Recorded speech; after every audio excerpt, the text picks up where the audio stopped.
আজ অভিষেক বন্দ্যোপাধ্যায়ের গড়ে যাবেন জেপি নাড্ডা। ইতিমধ্যেই ডায়মন্ড হারবারের উদ্দেশ্যে রওনা দিয়েছেন। পাল্টা শিরাখোলে তৃণমূলের মিছিলের ছবি দেখতে পাচ্ছেন। জেপি নাড্ডার নিরাপত্তায় গাফিলতির অভিযোগ তুলে ইতিমধ্যে চিঠি দিয়েছিলেন দিলীপ ঘোষ। সরাসরি স্বরাষ্ট্রমন্ত্রী তিনি এই গোটা বিষয়টার নোট নিয়েছেন। পশ্চিমবাংলার ডিজি এবং স্বরাষ্ট্র সচিবের কাছ থেকে রিপোর্ট তলব করা হয়েছে। এগিয়ে উঠতে কিন্তু লাঠি তার দিকে এগিয়ে যাচ্ছে এবং এই মুহূর্তে তৃণমূল কর্মী সমর্থকদের সঙ্গে এই মুহূর্তে কিন্তু শিরাখোলে তীব্র পদানুবাদ চলছে। এইবার তুমি দেখতে পাচ্ছ হাতাহাতি কার্যত, এইবার তুমি দেখতে পাচ্ছ রাকেশ সিং এর সাথে কার্যত হাতাহাতি দস্তাদস্তি তৃণমূল কর্মী সমর্থকদের এবং এই মুহূর্তে পুরো মারামারির চেহারা এরকম ভাবে বন্ধ রাখা হয়েছে কলকাতার দিকে। ঠিক তেমনই যে রুটে আমরা এই মুহূর্তে রয়েছি, এই গাড়ির আগে কিন্তু রয়েছে জেপি নাড্ডার গাড়ি, কারণ যেখানে যেখানে গন্ডগোলের আশঙ্কা করা হচ্ছে সেখান থেকে তার গাড়িকে আগে পাস করিয়ে দেওয়া হচ্ছে। এই মুহূর্তে প্রচুর বাইক ভাঙচুর হচ্ছে, প্রচুর বাইক এই মুহূর্তে কনভয় কিন্তু আটকে রয়েছে, চেষ্টা করছে। এই মুহূর্তে জেপি নাড্ডার গাড়ি একদম আমাদের সামনে এক্সক্লুসিভ ছবি, সেই ছবি একদম এক্সক্লুসিভ ছবি। নিউজ 18 বাংলা প্রথম এই আশঙ্কার কথা তুলে ধরা হয়েছিল যে এই যে মিছিল এবং এই মিছিলে 117 নম্বর জাতীয় সড়ক ধরে জেপি নাড্ডার কনভয় আসছে, সেখানে একটা অশান্তি, একটা আশঙ্কা থেকেই যাচ্ছে। সেই আশঙ্কাটাই সত্যি হলো। দফায় দফায় বাধা বিক্ষোভকারীদের এবং এই মুহূর্তে একেবারে আমাদের গাড়ি তো বড় ইট মারা হলো। মাননীয় সভাপতি যে গাড়িতে আছেন, এটা ভারতবর্ষের বা বাংলার বাইরে নয় যে এখানে কেউ আসতে পারবে না। এই মুহূর্তে নিউজ 18 বাংলায় যারা চোখ রেখেছেন, আপনারা দেখছেন কৈলাস বিজয়বর্গীয়র গাড়িতেও ইট, গাড়ি ভাঙচুর। मैं समझता हूँ कि ये अराजकता की हद है। पुलिस के सामने कार्यकर्ताओं को पीटा गया और हमारी गाड़ी पूरी तोड़ दी। हमारे सिक्योरिटी वालों को भी चोट आई। কাউকে লক্ষ্য করেই মারা হয়েছে না সাধারণভাবে হয়েছে সেটা আমি জানি না। এই বৃষ্টি না হলেই ভালো হতো, এই পর্যন্ত আমি বলতে পারি।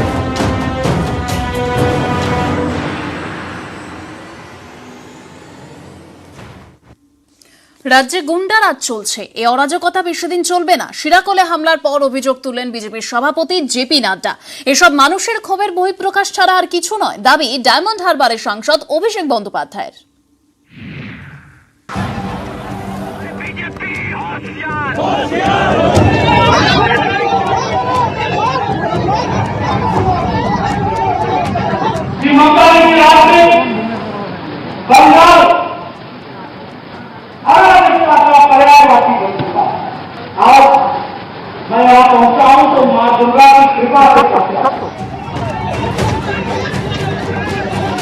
বাংলায় অরাজকতা চলছে, দিনের পর দিন সে অভিযোগ তুলেছেন বিজেপি নেতারা।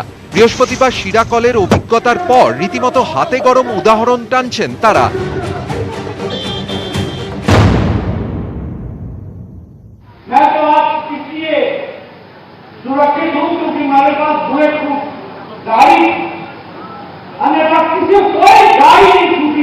जिस पर अटैक नहीं हुआ है, ये गुंडाराज जो हमें देखने को मिला है, इसको तो नाबूद करना है और प्रजातंत्र को यहाँ पर मिला है। কনভয় লক্ষ্য করে একের পর এক পাথর, প্রবল অশান্তি। মঞ্চে পাশে বসে তখনও হাতের চোটে বরফ দিচ্ছেন কৈলাস বিজয়বর্গীয় মুকুল রায়রা। এই অরাজকতা বেশি দিন চলবে না, সুর চড়ালেন জেপি নাড্ডা। मैं भी आपको बताना चाहता हूं कि ये गुंडाराज, ये अराजकतावाद ये ज्यादा दिन नहीं चलने वाला है। ममता जी आपकी सरकार जाने वाली है और समाज चलने वाला है। तो बात गाड़ी को टारगेट किया, चारों तरफ से एकदम पथराव किया। हमारी सिक्योरिटी भी इंजर हुई है, मुझे भी चोट लगी है। मुझे लगता है कि यहाँ की जो गुंडागिर्दी है और भाजपा के जो गुंडे हैं उनको पुलिस का कोई डर नहीं है। पुलिस के सामने, पुलिस की उपस्थिति में वो लोग पथराव कर रहे हैं। केंद्र अपनी कार्रवाई करेगा पर जनता इसका जवाब देगी। आज পুরোপুরি গণহত্যা চক্রান্ত ছিল। যেভাবে দুষ্কৃতকারীদের নিয়ে এসে টিএমসি রাস্তায় জমায়েত করে আর ইট পাটকেল লাঠি নিয়ে এসে আক্রমণ করেছে। দেশের সবচেয়ে বড় রাজনৈতিক পার্টির সভাপতিও সুরক্ষিত নন, পাকিস্তান, আফগানিস্তান, সিরিয়াতে এরকম অবস্থা হয় না। আজকে বিজেপির জেপি নাড্ডা এসে ডায়মন্ড হারবারে গিয়ে গাড্ডায় পড়েছে, তা আমি কি করতে পারি? সাধারণ মানুষের ক্ষোভের বহিঃপ্রকাশের দায়িত্ব তো আমার নয়। নিউজ 18 বাংলা। ডায়মন্ড হারবার যাওয়ার পথে বিজেপির সর্বভারতীয় সভাপতির কনভয়ে হামলা, ভাঙচুরের অভিযোগ। তার প্রতিবাদে রাজ্যের বিভিন্ন প্রান্তে জেলায় জেলায় বিক্ষোভ দেখালো বিজেপি। হাওড়ায় রাস্তায় ফেলে মারা হলো পুলিশকে, বহু জায়গায় বন্ধ হয়ে যায় যান চলাচল।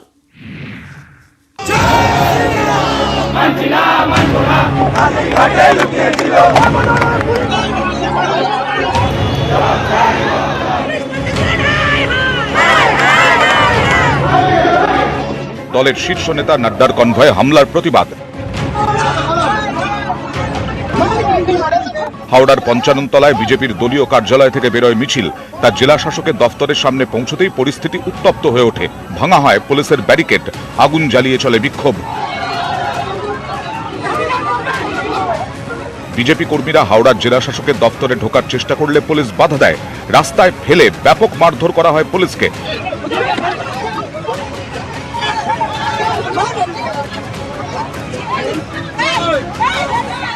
সংঘর্ষে জড়িয়ে 3 বিজেপি কর্মী আহত হয়েছেন। বন্ধ হয়ে যায় হাওড়ার মহাত্মা গান্ধী ও ঋষি বঙ্কিমচন্দ্র রোড। হাওড়া থেকে ডোরিনা ক্রসিং, সেখানেও বিজেপির ধর্ণা। অর্জুন সিং, লকেট চট্টোপাধ্যায় ও সৌমিত্র খায়ের নেতৃত্বে মিছিল রাজভবনে পৌঁছয়। যে অবস্থায় পশ্চিমবাংলা চলছে, যেখানে রাষ্ট্রীয় ন্যাশনাল প্রেসিডেন্ট জেড ক্যাটাগরি মানুষ, কোনো নিরাপত্তা নেই, সেখানে সাধারণ মানুষের নিরাপত্তা কোথায় থাকবে? আমরা চাইছি পশ্চিমবঙ্গে ইমিডিয়েট 356 জারি হোক। যাদবপুর থানার সামনেও চলে বিজেপি মহিলা মোর্চার বিক্ষোভ। ছিলেন অগ্নিমিত্রা পল।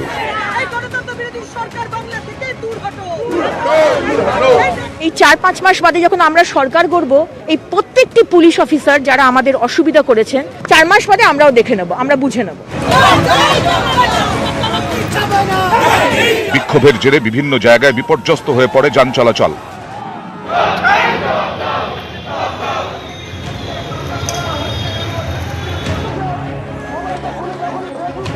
উত্তর থেকে দক্ষিণ 24 পরগনাতেও চলল বিক্ষোভ। পোড়ানো হয় কুশপুতুল।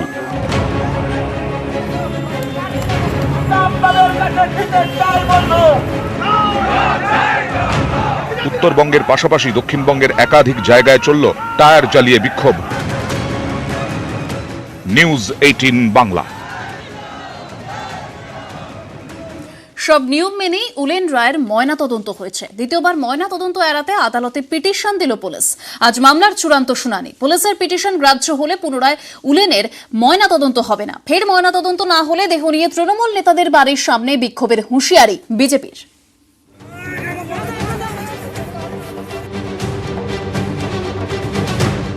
উলেন রায়ের দেহে কি ফের ময়নাতদন্ত হবে? শুক্রবার চূড়ান্ত রায় জানাবে জলপাইগুড়ি সিজেএম আদালত।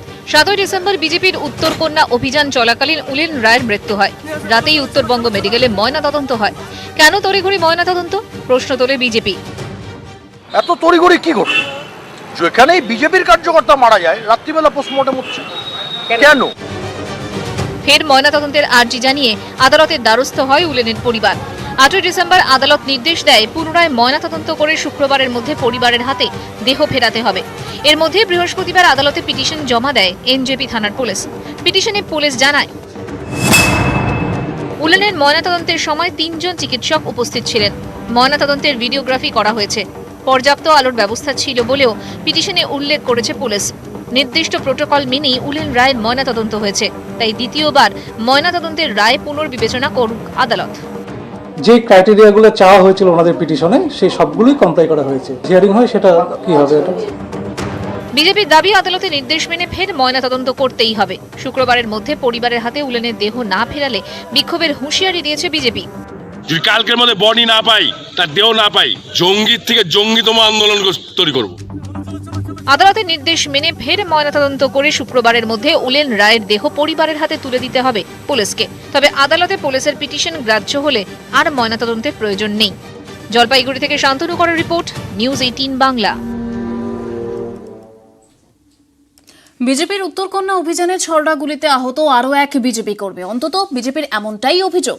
বিজেপি নেতা অমরদীপ রায়ের হাতে ও বুকে ছড়া গুলি আটকে রয়েছে। পুলিশের ছোড়া পেলেটি আহত দাবি বিজেপির। নিজেদের আনা শটগানেই বিজেপি কর্মী আহত বলে পাল্টা অভিযোগ তৃণমূলের।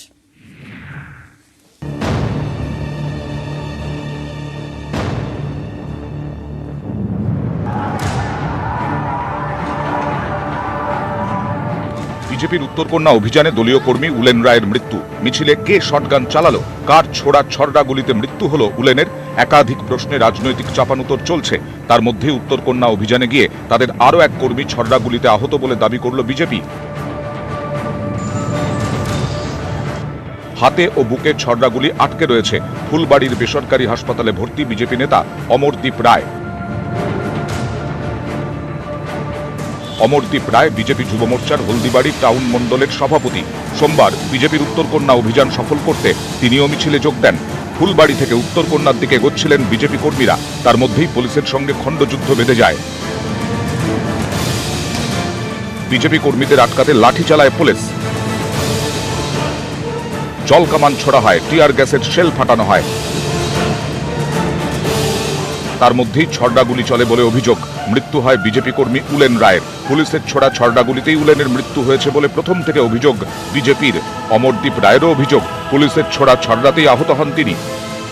যখন আমরা টিএমসির বিরুদ্ধে আন্দোলন করি তখন পুলিশ দ্বারা নিক্ষিপ্ত বা ছোড়া একটা কিছু, তার মাধ্যমে আমার শরীরে 4টি বুলেট এসে ঢুকে যায় এবং সেটি এখনও আমার শরীরের ভিতরে রয়েছে। সেটা আমি আজ ডিজিটাল এক্সরের মাধ্যমে জানতে পারি।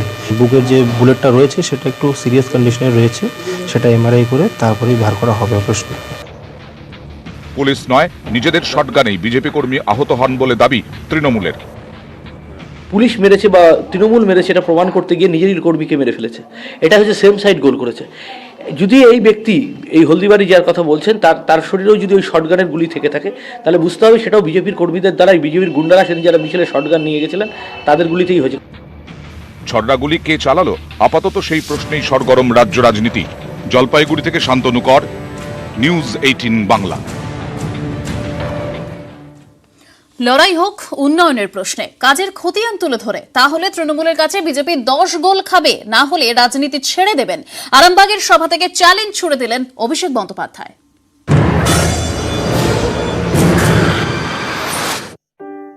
আমরা মমতা ব্যানার্জি রিপোর্ট কার্ড 10 বছরের উন্নয়নের মমতা ব্যানার্জি কি করেছে আমরা প্রকাশ করছি।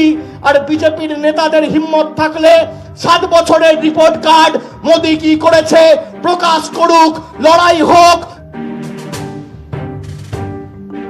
তৃণমূল সরকারের কাজের খতিয়ান রিপোর্ট কার্ড, একে হাতিয়ার করে বৃহস্পতিবার হুগলির আরামবাগের সভা থেকে সুর চড়ালেন যুব তৃণমূলের সভাপতি এবং ডায়মন্ড হারবারের সাংসদ অভিষেক বন্দ্যোপাধ্যায়। বিজেপির দিকে ছুড়ে দিলেন চ্যালেঞ্জ। যদি তথ্যের বিনিময়ে লড়াই হয়, আমাদের নেত্রী কি করেছে আর তোমার মোদি কি করেছে যদি আপনাদের 10-0 গোলে হারাতে না পারি তাহলে রাজনীতির বাহিনায় কোনোদিন পা রাখবো না। বিজেপির সর্বভারতীয় সভাপতি জেপি নাড্ডা বুধবার কলকাতায় এসে তৃণমূল সরকারকে বাংলা থেকে উৎখাতের ডাক দেন। দাবি করেন এবার বিজেপি 200 পার করবে। এরও জবাব দিয়েছেন অভিষেক।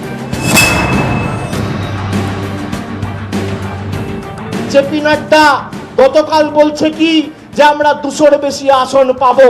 200-র বেশি আসন তো দূরের কথা, এই হুগলি জেলায় 2021-এ খাতা খোলার মতো বিজেপির নেতা কর্মী থাকবে না। মমতা ব্যানার্জিকে বিপুল সংখ্যাগরিষ্ঠতা নিয়ে আবার মুখ্যমন্ত্রী হয়ে আসা শুধুমাত্র সময়ের অপেক্ষা। আবার বলে যাই, যতই নাড়ো কলকাঠি, নবান্নে আবার হাওয়াই চটি। 2019 সালে ভোটে হুগলি জেলা 3টি লোকসভা আসনের মধ্যে 2টি জেতে তৃণমূল, একটিতে বিজেপি। লোকসভা ভোটের ফলের নিরিখে জেলার 18টি বিধানসভা আসনের মধ্যে তৃণমূল এগিয়ে ছিল 10টিতে, বিজেপি 8টিতে, যার মধ্যে একটি জমি আন্দোলনের আঁতুড়ঘর সিঙ্গুর। এবার কি হবে? বিজেপি কোমর বেঁধে নেমেছে। নানা কর্মসূচি চালাচ্ছেন হুগলির সাংসদ লকেট চট্টোপাধ্যায়। পাল্টা এবার আসরে অভিষেক বন্দ্যোপাধ্যায়। পরিবর্তনের অন্যতম আঁতুড়ঘর সিঙ্গুরের জেলায় এখন থেকেই 21-এর কুরুক্ষেত্রের আঁচ। আরামবাগ থেকে ক্যামেরা সুমন বসুর সঙ্গে ভেঙ্কটেশ্বর লাহিড়ী, নিউজ 18 বাংলা। সেই নতুন ভবন বৃহস্পতিবার নতুন সংসদ ভবনের ভূমিপুজো করলেন প্রধানমন্ত্রী নরেন্দ্র মোদী।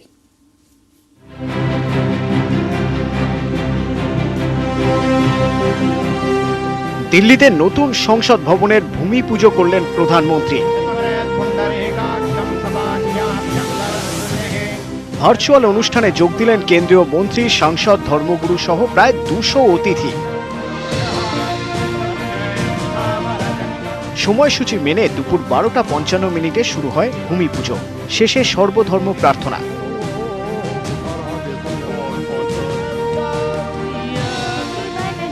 নতুন সংসদ ভবনের ভূমি পুজো অনুষ্ঠানে आत्मनिर्भर भारतेर কথাই मोदीर मुखे। पुराने संसद भवन ने स्वतंत्रता के बाद के भारत को दिशा दी, तो नया भवन आत्मनिर्भर भारत के निर्माण का गवाह बनेगा। आज का दिन बहुत ही ऐतिहासिक है। এখনকার বৃত্তাকার ভবনের পাশেই 118 নম্বর পার্লামেন্ট হাউস এস্টেটে তৈরি হবে ত্রিভুজাকৃতি ভবনটি। ভবনটি হবে ভূমিকম্পরোধক। 64,500 বর্গমিটার জায়গা জুড়ে হবে নতুন ভবন। নয়া সংসদ ভবনের লোকসভায় 888 ও রাজ্যসভায় 384 জন সাংসদের বসার ব্যবস্থা থাকবে। সংসদের 2 কক্ষের যৌথ অধিবেশনে 1224 জন সাংসদের অংশগ্রহণের মতো পরিকাঠামো থাকবে। সংসদ ভবন লাগোয়া 40 বর্গ কিলোমিটার এলাকা জুড়ে তৈরি হবে সংসদের বিভিন্ন দপ্তর। নতুন ভবন তৈরির পর পুরনো সংসদ ভবনটি সংস্কারে হাত দেওয়া হবে। সংস্কারের পর সরকারি কাজেই ব্যবহৃত হবে ভারতের অন্যতম আইকনিক ভবনটি। নিউজ 18 বাংলা।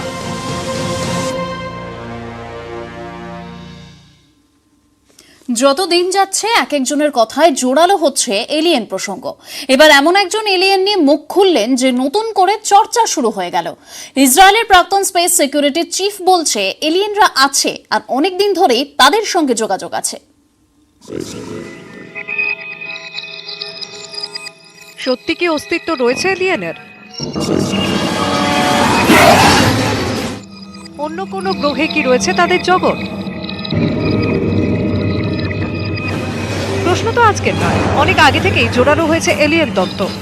পিরামিডের গঠন দেখে অনেকেই দাবি করেছিলেন এই স্থাপত্য মানুষের তৈরি নয়, এর পেছনে রয়েছে এলিয়েনদের হাত। শুধু পিরামিডই বা কেন, ঐতিহাসিক অনেক স্থাপত্যের পিছনে খোঁজা হয়েছে এলিয়েনদের অস্তিত্ব। এরিক ফন দানিকেনের চ্যারিয়েটস অফ গডসে কিন্তু তোলা আছে বেশ কিছু অকাট্য যুক্তি। 2020-তেও এলিয়েনদের অস্তিত্বের পক্ষে সওয়াল করলেন ইসরায়েলের প্রাক্তন স্পেস সিকিউরিটির প্রধান হাইম এশেদ।